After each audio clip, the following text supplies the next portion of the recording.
Minsan lang lumabas ang balita na na-scout itong si Kevin Kembao kasabay ng kanyang SGA stint noon sa Dubai. Well, good for his career dahil kahit nasa kolehiyo pa lang ay nagbubunga na ang kanyang sipag ay may pumapasok ng mga oportunidad. Isa sa balita noon ay di umano ay naimbitahan ito ng isang NBA team para sa Summer League.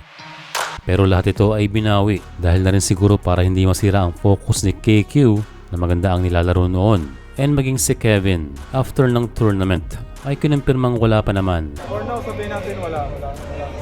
Which is a very honest answer na hindi ganun kadali na matupad ang mga balitang yon dahil meron namang tamang timing at pagkakataon and syempre kumpirmasyon para ma-justify ang mga balita. Pero ngayong 2025 or after a year ay meron na namang bagong balita na kung saan ay equally better sa nauna. Ito ay sa multiple sources ng Tiebreaker Times na pupunta itong si KQ sa Amerika, unang-una para sa training.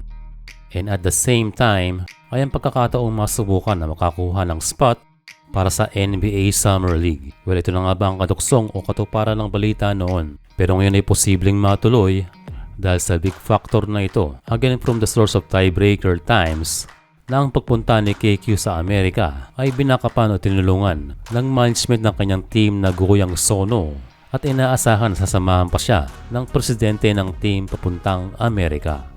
Wala yan ang magandang balita. Lahat ng news ng kahit sino mang player ay mas natutupad lamang, lalo na kung ito ay suportado at may pondo para sa pangarap ng isang player.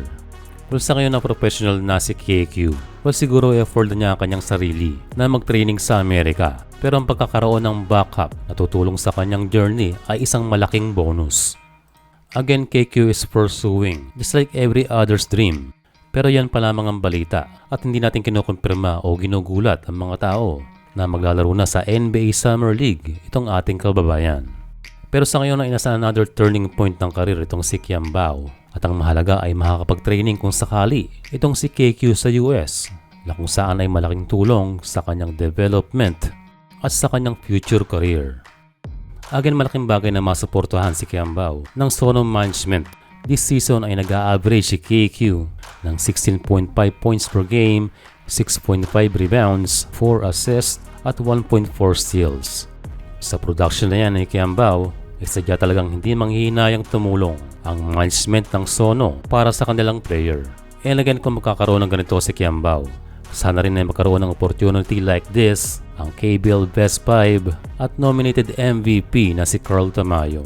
Deserve din City 33 na makapag-training din sa US kahit wala ng Summer League involved dahil Carl Tamayo's potential is also very good. Katulad ng kanyang longtime teammate na si Kevin Kembao.